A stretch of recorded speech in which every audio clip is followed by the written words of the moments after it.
ആയില്യം നാളുകാരിൽ ജനിക്കുന്നവർ അധികവും രൗദ്ര സ്വഭാവികളും ചപലന്മാരുമായിരിക്കും.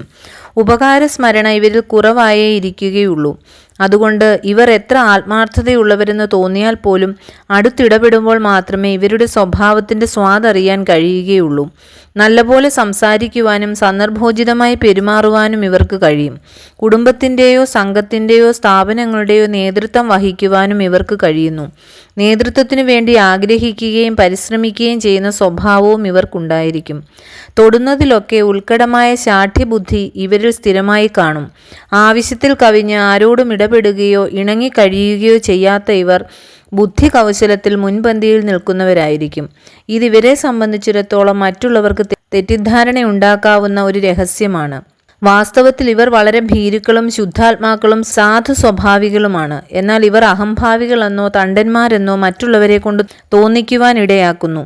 ഈ നക്ഷത്രക്കാർ ആരോടെങ്കിലും അടുത്ത് സഹകരിക്കുകയോ ഹൃദയം തുറന്ന് സംസാരിക്കുകയോ ചെയ്താൽ അറിയാം ഇവരുടെ നിലപാടിൻ്റെ ഉള്ളുകള്ളികൾ. വിശ്വാസം വന്നു പോയാൽ അങ്ങനെയുള്ളവരോട് യാതൊരു പതിരും കൂടാതെ ഇവർ തങ്ങളുടെ ഹൃദയരഹസ്യം തുറന്നു പറയാതെ അടങ്ങുകയില്ല.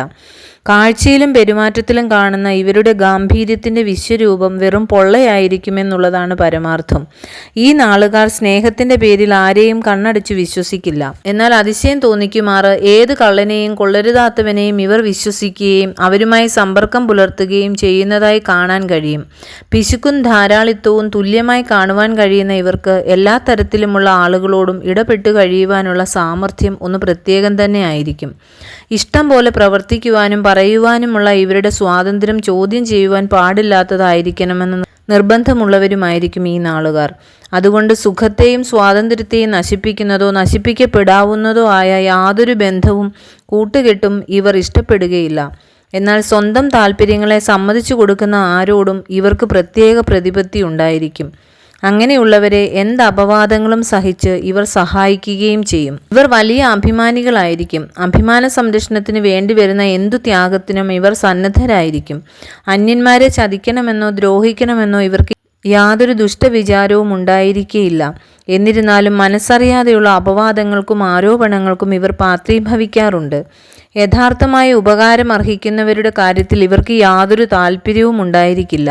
മാത്രമല്ല അങ്ങനെയുള്ളവർക്ക് വേണ്ടി നിസ്സാരമായ എന്തെങ്കിലും ഉപകാരം ചെയ്തിരുന്നാൽ തന്നെയും അതൊരു മഹാകാര്യമായി അവകാശപ്പെടുന്ന സ്വഭാവവും ഇവരിൽ ഉണ്ടായിരിക്കും. ഉപകാരസ്മരണ ഇവർക്ക് വളരെ കുറയുമെന്നുള്ളതിനാൽ ഇവർക്ക് ഉപകാരം ചെയ്യുന്നവർക്കും ഇവരുടെ ഉപകാരം സ്വീകരിക്കുന്നവർക്കും അസംതൃപ്തിക്ക് ഇടയാകുന്നുള്ളൂ. എന്നാൽ മനസ്സിന് അസുഖമുണ്ടാക്കുന്ന സകലതും മറക്കുവാനും അതിൽ നിന്ന് ശ്രദ്ധയെ പിന്തിരിപ്പിക്കുവാനും ഇവർക്കുള്ള കഴിവ് ഒന്ന് പ്രത്യേകമായിരിക്കും. അതുകൊണ്ട് ആയില്യം നക്ഷത്രക്കാർ ഒന്നിലും അത്ര ഇച്ഛാഭംഗമുള്ളവരായി കാണുന്നില്ല. ഇവർ മിക്കവാറും ഭാഗ്യവാന്മാരും പ്രതാപശാലികളും ചിന്തിച്ചു പ്രവർത്തിക്കുന്നവരുമായിരിക്കും. എന്നാൽ ക്ഷിപ്രകോപം ഇവരെ വല്ലാത്ത വൈഷമ്യത്തിൽ കൊണ്ടുചെന്നെത്തിക്കും. ചിലപ്പോൾ ഭ്രാന്തമായ ഇവരുടെ കോപത്തിന് സന്ദർഭത്തെയും പരിസരത്തെയും കൂടി മറന്ന് പ്രവർത്തിക്കാൻ തക്ക കഴിവുണ്ടായിരിക്കും.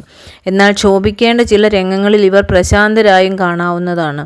ഇവരുടെ പൊതുകാര്യ ജീവിതം വളരെ കാര്യക്ഷമതയുള്ളതുമായിരിക്കും.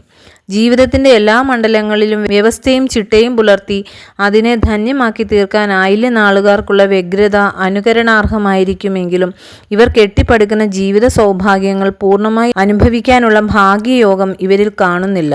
സ്വന്തക്കാരിൽ നിന്നോ ബന്ധുക്കളിൽ നിന്നോ ഇവർക്ക് കാര്യമായ പ്രയോജനങ്ങളൊന്നും സിദ്ധിക്കുന്നില്ല. നേരെ മറിച്ച് സ്വൈര്യക്കേടും വഴക്കും ഇവരുമായി കൂടെ ഉണ്ടായിക്കൊണ്ടിരിക്കും.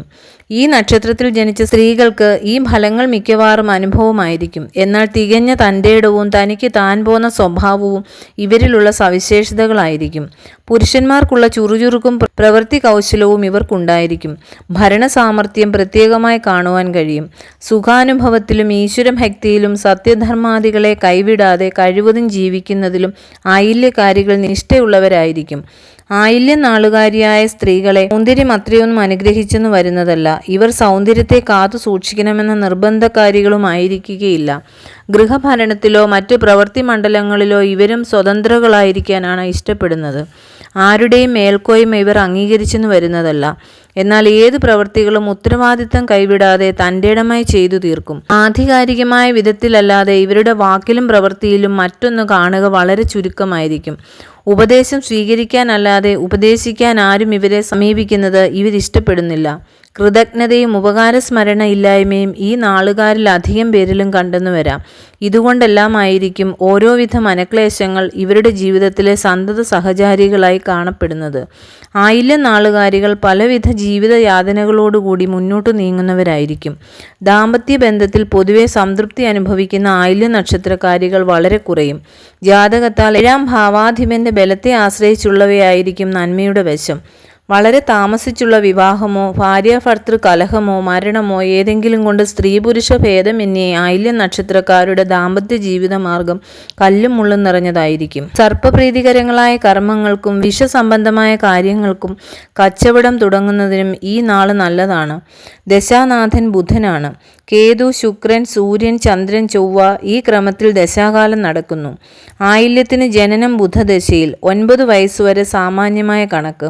തുടർന്ന് കേതു 7 വർഷം, ശുക്രൻ 20, സൂര്യൻ 6, ചന്ദ്രൻ 10, ചൊവ്വ 7, രാഹു 18, വ്യാഴം 16 ഈ ക്രമത്തിൽ ദശാകാലങ്ങൾ. പ്രതികൂല നക്ഷത്രങ്ങൾ: പൂരം, അത്തം, ചോതി, കുംഭക്കൂറിൽപ്പെട്ട അവിട്ടം, ചതയം, പൂരിരുട്ടാതി. ആയില്യം നക്ഷത്രത്തിൽ ജനിച്ചാൽ 1-ാമത്തെ വയസ്സിലും 3-ാമത്തെ വയസ്സിലും പനിയാലും 5-ൽ വ്യാധിയാലും 8-ൽ മൃഗത്താലും 14-ൽ വസൂരിയാലും 16-ൽ നീരാലും 25-ൽ വിഷത്താലും 41-ൽ ആയുധത്താലും 45-ൽ മൃഗത്താലും 55-ൽ കഴൽവാദത്താലും 57-ൽ ഉദരവ്യാധിയാലും 64-ൽ നീരാലും 68-ൽ വാഹനത്താലും 76-ൽ അഗ്നിയാലും അരിഷ്ടിത സംഭവിക്കുന്നു. ഈ സന്ധികൾ മാറിക്കിട്ടുന്ന പക്ഷം 81-ാമത്തെ വയസ്സിൽ തുലാമാസം ഞായറാഴ്ചയും പൂർവപക്ഷത്തെ ഏകാദശി തുടങ്ങി 7 നാഴികയ്ക്ക് പിത്തം ഛർദ്ദിച്ച് ആപത്ത് സംഭവിക്കാം. ഇവർ ശുക്രൻ, ചന്ദ്രൻ, രാഹു എന്നീ ദശാകാലങ്ങളിൽ വിധിപ്രകാരം ദോഷപരിഹാര കർമ്മങ്ങൾ അനുഷ്ഠിക്കണം. ആയില്യം, കേട്ട, രേവതി നക്ഷത്രങ്ങൾ ക്ഷേത്രദർശനം തുടങ്ങിയ ശുഭകർമ്മങ്ങൾക്ക് ഉത്തമം. നക്ഷത്രാധിപനായ ബുധന്റെ സ്തോത്രങ്ങളും മന്ത്രങ്ങളും ജപിക്കുക. ബുധനാഴ്ചകളിൽ വ്രതാനുഷ്ഠാനം, ശ്രീകൃഷ്ണ ക്ഷേത്ര ദർശനം തുടങ്ങിയവ അനുഷ്ഠിക്കുക എന്നിവ ഉത്തമം. ആയില്യവും ബുധനാഴ്ചയും ചേർന്നു വരുന്ന ദിവസം സവിശേഷ പ്രാധാന്യത്തോടെ വ്രതം അനുഷ്ഠിക്കുക. രാശ്യാധിപനായ ചന്ദ്രനെ പ്രീതിപ്പെടുത്തുന്നതും ഉത്തമമാണ്. പച്ച, വെള്ള എന്നീ നിറങ്ങൾ ഇവർക്ക് അനുകൂലമായിരിക്കും.